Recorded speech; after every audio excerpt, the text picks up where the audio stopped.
Mapagpalang muli mga kapara. Ayan. Nandito tayo sa Kalinggit Mall, Cagayan de Oro City. Ayan.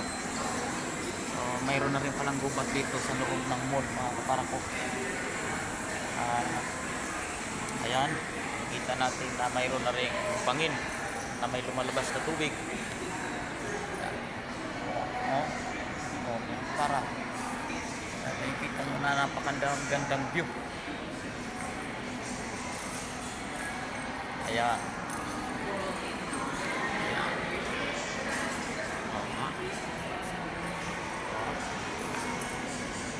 Ayan. Napakagaling talaga ng mga tao ngayon mga kapara ko. Talagang kahit sa loob ng mall ay nagkaroon na ng gubat at napakagandang tingnan para ang tao ay hindi na pumunta doon sa kabundukan pa. Dito pa lang sa syudad, sa mall, meron ng mga gubat mga kapara ko. Good luck and God bless all.